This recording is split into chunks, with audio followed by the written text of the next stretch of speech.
ഇല്ലാതെ ജീവിക്കാൻ വിധിക്കപ്പെട്ട കോടിക്കണക്കിന് 15 കോടിയോളം വരുന്ന കുടിയേറ്റ തൊഴിലാളികളുടെ രാജ്യമാണ് നമ്മളുടെ ഇന്ത്യ എന്ന് പറയുന്നത്. ആ തൊഴിൽ മേഖലയിൽ വലിയ പ്രതിസന്ധികൾ ഉണ്ടാകുന്നു.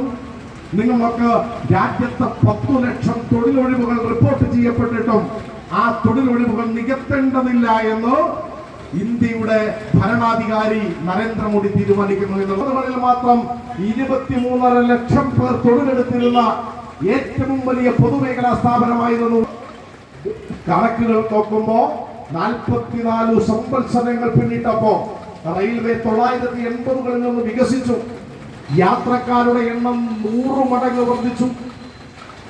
സർവീസുകളുടെ എണ്ണം കൂടി, റെയിൽപാളങ്ങളുടെ നീളം കൂടി, വരുമാനം വർദ്ധിച്ചു. അപ്പോഴോ 23.5 ലക്ഷമുള്ള തൊഴിൽ സേനയെ 11.5 ലക്ഷമാക്കി ചുരുക്കിയിരിക്കുന്നു ഇന്ത്യൻ റെയിൽവേയിൽ എന്നാണ് കാണാൻ വേണ്ടി കഴിയുന്നത്.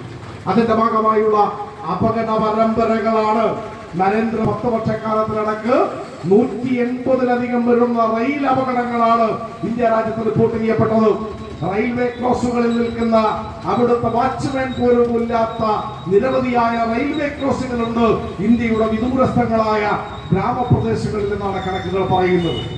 നിങ്ങൾ നോക്കി 2.5 ലക്ഷം വരുന്ന തൊഴിലൊഴിവുകൾ ഇന്ത്യൻ ബാങ്കിംഗ് മേഖലയിലുണ്ട്. ബാങ്ക് റിക്രൂട്ട്മെന്റ് ബോർഡ് വഴി ഒരു പരീക്ഷ നടത്തി അഭ്യസ്തവിദ്യരായ ചെറുപ്പക്കാരെ നിയമിക്കാൻ ഈ ഗവൺമെന്റ് തയ്യാറാകുന്നില്ല. കേന്ദ്ര മാനവ വിഭവശേഷി മന്ത്രാലയത്തിന് കീഴിൽ പ്രവർത്തിക്കുന്ന കേന്ദ്ര സർവകലാശാലകൾ, കേന്ദ്ര ഗവൺമെന്റ് നേരിട്ട് നിയന്ത്രിക്കുന്ന വിദ്യാഭ്യാസ സ്ഥാപനങ്ങൾ, അതുപോലെ തന്നെ കേന്ദ്രീയ വിദ്യാലയങ്ങൾ, ഇവിടങ്ങളിലായി അധ്യാപകരുടെയും ജീവനക്കാരുടേതുമായി 1,85,000-ലധികം വരുന്ന തൊഴിലൊഴിവുകൾ റിപ്പോർട്ട് ചെയ്യപ്പെട്ടിരിക്കുന്നു. അത് നിയമിക്കാൻ ഈ ഗവൺമെന്റ് തയ്യാറാകുന്നില്ല. രാജ്യത്തിനകത്ത് തൊഴിൽ എടുക്കാൻ തയ്യാറുള്ളവർ 142 കോടി പേരിൽ 100 കോടി പേരും തൊഴിലെടുക്കാൻ സന്നദ്ധരാണ്, ആരോഗ്യമുള്ളവരാണ്, അഭ്യസ്തവിദ്യരാണ്. എന്നാൽ 62 കോടി പേർക്കാണ് സുരക്ഷിതവുമല്ലാത്ത സംഘടിത മേഖലയിലും അസംഘടിത മേഖലയിലുമായി തൊഴിലെടുക്കാൻ വേണ്ടി കഴിയുന്നത്. രാജ്യത്ത് സ്ത്രീകൾ, ലോകത്തിലെ ഏറ്റവും കൂടുതൽ സ്ത്രീകളുള്ള രാജ്യത്തിന്റെ പേരാണ് ഇന്ത്യ എന്ന് പറയുന്നത്.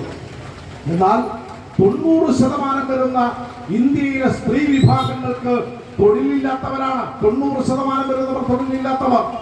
ചൈനയിലെ കണക്ക് പരിശോധിക്കുമ്പോൾ ചൈനയിലെ സ്ത്രീകളിൽ 61% പേർക്കും വരുമാനമുള്ള തൊഴിലുണ്ട്.